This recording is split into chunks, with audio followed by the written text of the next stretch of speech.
Good morning friends. आज हम फिर से ब्रेन के टॉपिक की तरफ आने वाले हैं। इसमें हमने हाइंड ब्रेन के पोर्शंस को स्टार्ट किया था। इसमें लास्ट क्लास में हमने डिस्कस किए थे कि स्पेशली हाइंड ब्रेन में दो पोर्शंस रहेंगे, एक सेरेबेलम और दूसरा ब्रेन स्टेम। ब्रेन स्टेम में भी फिर से हम डिवाइड करेंगे as a pons varolii and second component is the medulla oblongata. दोनों पार्ट के कुछ स्पेशलिटीज है, कुछ फंक्शंस है, उसको आपको समझना थोड़ा जरूरी है। इसमें खास करके आपको डायग्रामेटिकली थोड़ा सा देखना है। हमने जो लोकेशन वाइज उसको डिवाइड किए थे तो उसमें आपको बताया था कि सेरेब्रम का जो बैक साइड का पार्ट होता है ऑक्सीपिटल लोब, उसके नीचे हमने सेरेबेलम को दिखाया। सेरेबेलम के जस्ट फ्रंट साइड में हमने पॉन्स को दिखाया। पॉन्स के जस्ट लोअर साइड में मेडुला ऑब्लंगेटा रहेगा। तो इसके हिसाब से और पोजीशन चेंज होगी। मेडुला ऑब्लंगेटा के ऊपर हम पॉन्स को दिखा सकते हैं, उसके बाद में पॉन्स के जस्ट अपोजिट हम सेरेबेलम दिखा सकते हैं और सेरेबेलम को हम बिलो सेरेब्रम दिखा सकते हैं। तो इस तरीके से लोकेशन वाइज हमने सभी पार्ट्स को कहीं ना कहीं डिवाइड किया है। फंक्शन वाइज देखेंगे तो कल हमने डिस्कस किए थे पॉन्स वायरोली के बारे में। ये जनरली हमारे बॉडी का जो रेस्पिरेशन रेट होता है, जिसको हम ब्रीदिंग रेट बोलते हैं, जो कि नॉर्मली 18 to 20 टाइम्स होना चाहिए किसी भी हेल्दी पर्सन में। तो ये 18 to 20 टाइम वाला जो ब्रीदिंग रेट है, इसको बैलेंस करने का काम कंबाइन एक्शन से परफॉर्म किया जाता है। और वो कंबाइन एक्शन जो है वो pons varolii plus medulla oblongata दोनों के कॉम्बिनेशन से दी जाती है। मतलब singly pons varolii can not control the breathing rate और singly this medulla oblongata can not control the breathing rate. Means by the combination, by the coordination of medulla plus pons, we can easily control the breathing rate. तो उसी के हिसाब से आज brain के सबसे last वाले पोर्शन की तरफ आएंगे। रनिंग डायरेक्शन के हिसाब से देखेंगे तो ये अगर एंटेरियर पोर्शन है तो इस साइड को हम पोस्टेरियर कंसीडर करेंगे। यहाँ पे हम पहला पॉइंट मेडुला ऑब्लंगेटा के लिए ये दे सकते हैं कि this is the posterior most part of the human brain और it is the lower most part of the human brain which can be generally shows the internal space. जैसे हमने ventricles पढ़े हैं, फर्स्ट वेंट्रिकल होता है, second ventricle रहेगा, फिर third ventricle होता है, फोर्थ वेंट्रिकल होता है। चार हमने नाम दिए थे। फर्स्ट और सेकंड की पोजीशन हम सेरेब्रम में दिखाते हैं। थर्ड की पोजीशन हमने डायनसेफेलॉन नाम के पार्ट में दिखाया था, जो कि फोरब्रेन का ही पोर्शन है। और थर्ड वेंट्रिकल को हमने एज अ डायोसिल करके नाम दिया था। When this third ventricle opens into the fourth ventricle, at that time the fourth ventricle cavity is enclosed by the medulla oblongata। तो समझ के चलिए कि ये इतना पोर्शन अगर मेडुला का है तो इसमें कौन सी कैविटी रहेगी? फोर्थ वेंट्रिकल वाली। ठीक है, इस फोर्थ वेंट्रिकल के कैविटी को हमको नाम देना है एज ए मेटासिल।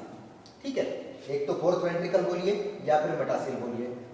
मेडुला ऑब्लंगेटा होने की वजह से इसको और एक नाम भी दिया जा सकता है माइलोसिल करके। ठीक है, इसमें कुछ आपको स्पेशलिटीज पढ़नी है, कुछ पॉइंट्स को ध्यान में रखना है और वो पॉइंट्स आपको मल्टीपल चॉइस क्वेश्चन के लिए भी इंपॉर्टेंट ही रहेंगे। मेडुला ऑब्लंगेटा के अंदर और एक इंपॉर्टेंट मॉडिफिकेशन आपको इसके एंटीरियर पोर्शन की तरफ दिखने वाला है और वो ये रहेगा, it consist of posterior choroid plexus. ठीक है, स्ट्रक्चर को आपको थोड़ा सा याद करना पड़ेगा।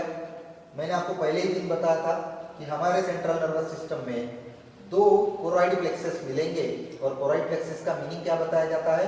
It is the aggregated form of ependymal cell, या फिर हम बोल सकते हैं it is the group of ependymal cell which are responsible for the secretion of what? CSF। तो इस कोरॉइड प्लेक्सस से हमको किसका सिक्रीशन मिलेगा? CSF का सिक्रीशन मिलेगा। इसका मतलब आप लोगों को पता है सेरेब्रोस्पाइनल फ्लूइड, ये जो फ्लूइड कंटेंट है, ये जो इंटरनल मैकेनिकल शॉक एब्सॉर्बर है, ये आपको कहां से रिलीज होते हुए मिलेगा? तो पोस्टीरियर कोरॉइड प्लेक्सस से। और ये कैसे बनता है? By the aggregation of different numbers of ependymal cell which are responsible for the secretion of CSF। ये सबसे इंपॉर्टेंट चीज यहां पे आ गई। दूसरी इंपॉर्टेंट चीज जो हमने बताया था कि मेटासिल होता है। मेटासिल में भी अगर देखेंगे तो ये एक लार्ज कैविटी हो गई जिसको एनक्लोज कर रहा है टोटल मेडुला ऑब्लंगेटा, लेकिन इसके दो साइड में अगर देखेंगे यहां पे और आपको ओपनिंग दिखेगी। This openings are called as foramen of Luschka. ठीक है, ये भी आपने इंपॉर्टेंटली ध्यान में रखना है आपको मल्टीपल चॉइस क्वेश्चन के लिए कि इस कोरॉइड प्लेक्सस के साथ में फोरामेना ऑफ लश का मतलब ओपनिंग, किसके लिए होती है ओपनिंग? तो CSF मतलब सेरेब्रोस्पाइनल फ्लूइड के सर्कुलेशन के लिए, इंटरनल डिस्ट्रीब्यूशन के लिए। वैसे ही जैसे लैटरल साइड में आपको दो ओपनिंग दिख रही है, एक यहाँ पे मीडियल ओपनिंग भी आपको दिखेगी, मिडल ओपनिंग भी आपको दिखेगी, and this is called as now the foramen of Magendie. ये भी एक इंपॉर्टेंट मल्टीपल चॉइस क्वेश्चन रहेगा। तो ये तीन ओपनिंग आपको इस फोर्थ वेंट्रिकल के अंदर दिखाना है, और ये लार्ज कैविटी जो है वो मेडुला ऑब्लांगेटा करके कहलाता है। इसकी ओपनिंग थर्ड में कैसे होगी ये आपको बताया था मैंने, कि जैसे फर्स्ट और सेकंड मतलब दोनों लैटरल वेंट्रिकल की थर्ड में ओपनिंग जो है वो फोरामेना ऑफ मैग्नम से की जाती है, बराबर है। दूसरा अगर देखेंगे तो थर्ड का ओपनिंग फोर्थ में होने के लिए आइटर नाम का एक स्ट्रक्चर दिया जाता है, जिसको एक्विडक्ट ऑफ सीलियस करके नाम दिया जाता है। तो वो एक्विडक्ट ऑफ सीलियस यहाँ से ओपन होगी, और लोअर साइड में देखेंगे तो यहाँ पे स्पाइनल कॉर्ड का कंट्रीब्यूशन, जो कि आप इस डायग्राम में देख सकते होंगे। तो मेडुला हमारा ब्रेन का पोस्टीरियर मोस्ट सबसे लास्ट वाला पोर्शन है, and then it is extended posteriorly as a part of spinal cord. तो ये सब चीजें आपने स्ट्रक्चरल पॉइंट ऑफ व्यू यहाँ पे ध्यान में रखना है। इसमें भी वही सेम अरेंजमेंट मिलेगी जो आपको पॉन्स में मिलती है, जो मैंने आपको लास्ट क्लास में बताया था। इसमें न्यूरॉन की क्रॉसिंग होने की वजह से, नर्व एंडिंग की क्रॉसिंग होने की वजह से, नर्व ट्रैक्ट की क्रॉसिंग होने की वजह से यहाँ पे ग्रे मैटर और व्हाइट मैटर की अरेंजमेंट जो है वो चेंज होती है। नॉर्मली हम क्या देखते थे सेरेब्रम जैसे पार्ट में, ग्रे मैटर आउटर साइड में होता है, व्हाइट मैटर मिडल में होता है। यहाँ पे आपको चेंज करना पड़ेगा, उल्टा करना पड़ेगा, वो इस तरीके से कि आउटर साइड में अभी व्हाइट मैटर रहेगा और इनर साइड में आपका ग्रे मैटर रहेगा। अभी सबसे लास्ट वाला पॉइंट जो इस फोर्थ वेंट्रिकल के लिए एप्लीकेबल रहेगा, वो आपको ये बताना है the different functions performed by the medulla oblongata. तो इसके इंपॉर्टेंट फंक्शंस कौन से रहेंगे? तो इसमें आप लिखोगे वाइटल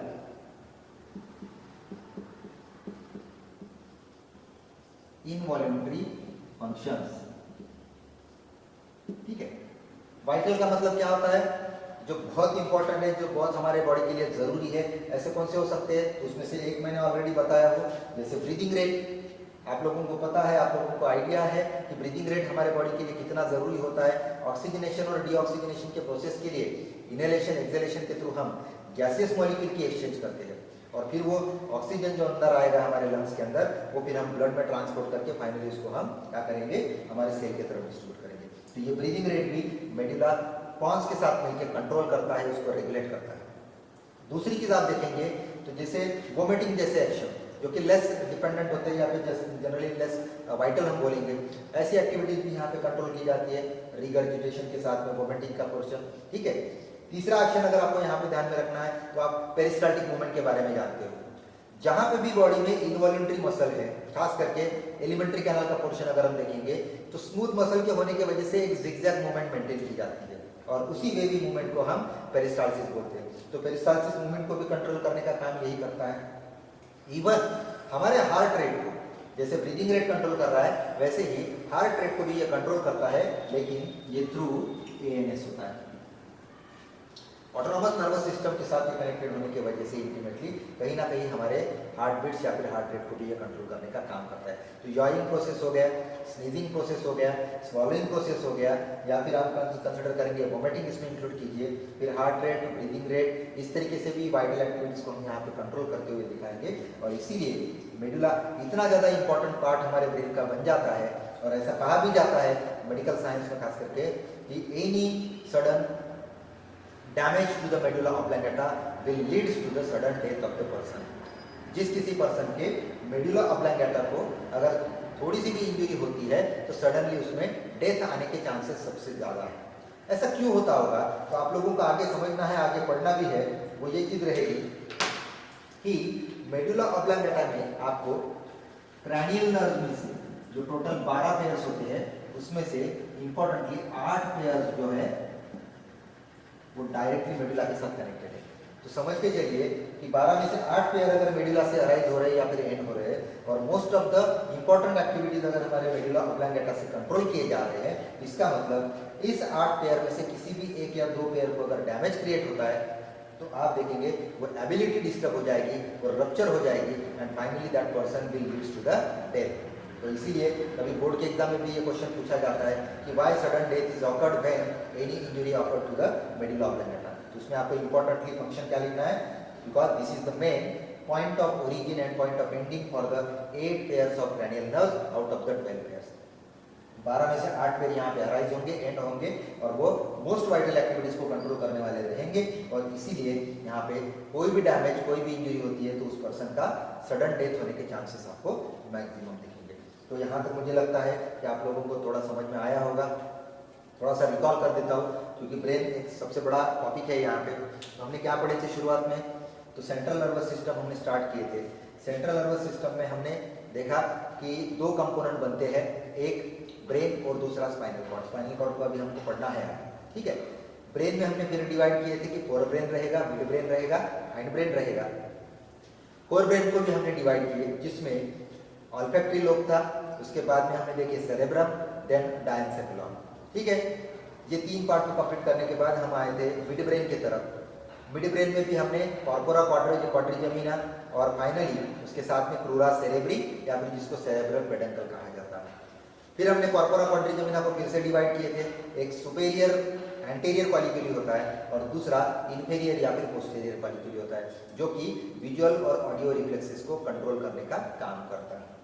क्रूरा सेरेब्री या फिर थैलामस रीजन का पोर्शन अगर देखेंगे तो उसमें हमने एक पॉइंट और बताए थे, जो कि ये रेटिकुलर एक्टिवेटिंग सिस्टम, जो कि हमारे ब्रेन के हायर सेंटर्स का गेट कीपर करके काम करता है, which can generally filter the different types of stimulus और sensation which are coming toward the higher centres of the brain. तो वो मोस्ट इंपॉर्टेंट इमरजेंसी सिग्नल्स को ही पास आउट करेगा, फिल्टर करेगा, बाकी के सिग्नल्स को वो निग्लेक्ट कर देता है। तो it will act like a gate keeper, so this is the gate keeper of the higher centres of the brain, that is cerebrum. ये भी हमने चीज पढ़े हैं। हाइंड ब्रेन हमने लास्ट क्लास से स्टार्ट किए थे, जिसमें अभी भी मैंने बताया था कि हाइंड ब्रेन में सेरेबेलम का एक पार्ट रहेगा, जिसमें आर्बोरॉइडी का पॉइंट मोस्ट इंपॉर्टेंट है, ग्रे मैटर व्हाइट मैटर की रिअरेंजमेंट होती है वो। दूसरी चीज, इसमें भी सेरेब्रम जैसा सेरेबेलर हेमिस्फीयर फॉर्म किया जाता है। तो राइट और लेफ्ट कंसीडर कीजिए, या फिर एंटीरियर और पोस्टीरियर कंसीडर कीजिए, जो कि दोनों आजू बाजू में होने की वजह से उनको लैटरल हेमिस्फीयर भी कहा जाता है। दोनों को इंटरनली कनेक्ट करने के लिए वर्मिस नाम का एक पार्ट होता है, जो कि मैंने आपको बताया था कि it is connected to the internal ear. हम जब ईयर का स्ट्रक्चर पढ़ेंगे एनाटॉमिकल, तब उसमें वो पॉइंट आने वाला रहेगा। तीसरी चीज जो मोस्ट इंपॉर्टेंट थी, इनके लोकेशन जो मैंने अभी अभी शुरुआत में बताया था आपको, वो भी आप लोगों को समझना है, ध्यान में रखना है। और सबसे इंपॉर्टेंट है उसका फंक्शन। तो सेरेबेलम जो कि हमारा सेकंड लार्जेस्ट पार्ट है, इसीलिए उसको लेसर ब्रेन या फिर लिटिल ब्रेन करके नाम दिया जाता है। और उसके एक्टिविटी वाइज अगर हम देखेंगे, it will control most of the voluntary actions specially, or you can consider the involuntary actions also, which are generally important for the body।